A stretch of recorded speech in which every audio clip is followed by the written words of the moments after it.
She said she's magical, mystical, a powerful wonder girl. Next weekend, March 3rd and 4th, if you head down to Exhibition Place in Toronto, you may feel as if you've gone back in time. The Toronto Vintage Clothing Show is on, so get ready to sail through a purple haze of grade A vintage clothing, accessories, and jewelry. Jonathan Walford from the Fashion History Museum joins us now to talk about the show, and it's decidedly a 60s theme. Apparently, yeah. Welcome, Jonathan, to What She Said. And first of all, we hate to admit this, but we didn't even know there was a fashion history museum. So I'm sure there are other people that don't know. So tell us about it. Well, we are fairly new. We were founded in 2004, but we didn't get galleries in Cambridge until 2015. So for the first 9 years, we did traveling shows that went to Hong Kong and Bahrain and Montreal, but nothing locally. So people don't know about us here. We're far more famous abroad, around the world. Really? Isn't that great? Well, we like to think so anyway. Okay, so you've brought in a couple of very interesting pieces. Listeners, this will be up on our social media sites. Tell us about the two favorites you've brought in, because I'm looking right at Bob Dylan on a dress. Well, I brought the two sides of the Summer of Love, which is 1967. So I wanted to show what was going on. It was like today, a world divided. But in that period, you had the space age, modern, plastic, let's move forward kind of generation, and you also had the let's look back, let's save the world, let's stop polluting, let's smoke a little weed type of hippie people as well. Much like today too. Yeah, there we go. So there we have the two outfits for the two different kinds. Okay. Wow. That looks like a bedspread I think I had in university.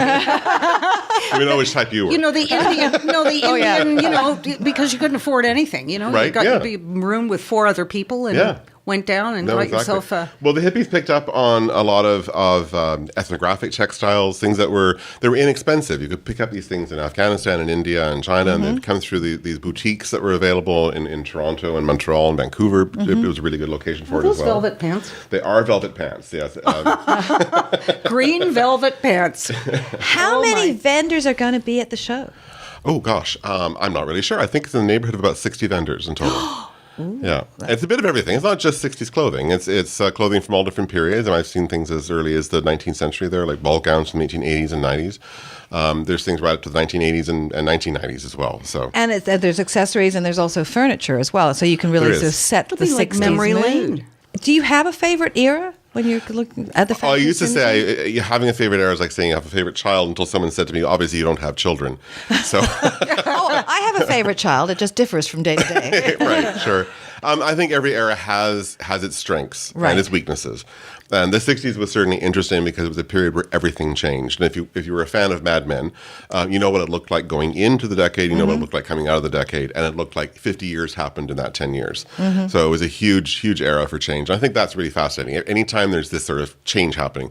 We're living in an era right now where things really aren't changing that fast in fashion. There's things you probably have in your wardrobe from the 1990s that you're still wearing today because it doesn't look out of date.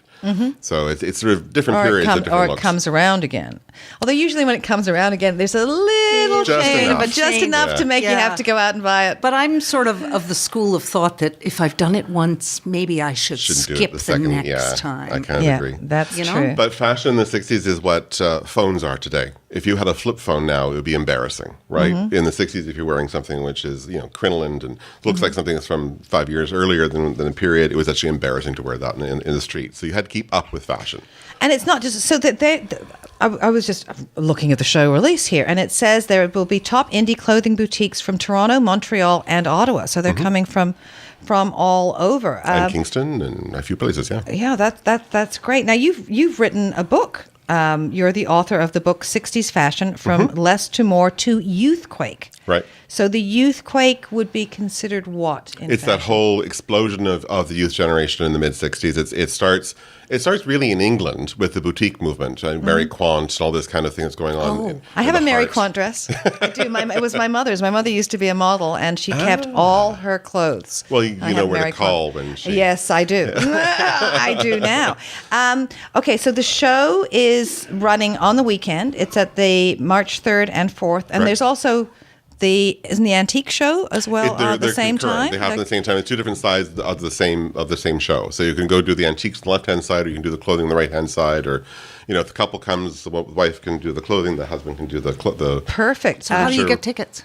You can buy them, I think, at the door when you get right there. There's front door. They're available right there. Excellent. And tell us what the Fashion Museum's website is so that people want to catch The Fashion Museum is available at fashionhistorymuseum.com. Fashion And History we're Museum. advertising our new show for the year, which is 101 Tales of Fashion. So all those tales you hear, like women removing ribs and white after Labor Day being a no-no and things like that, we're going to answer those questions, whether they're right or wrong.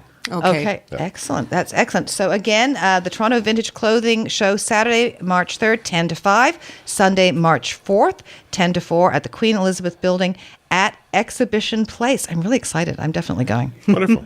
Thanks so much for coming in and joining us. Thank you. And we will be right back after this short break on 105.9 The Region. Well, she said she's magical, mystical, or a powerful one.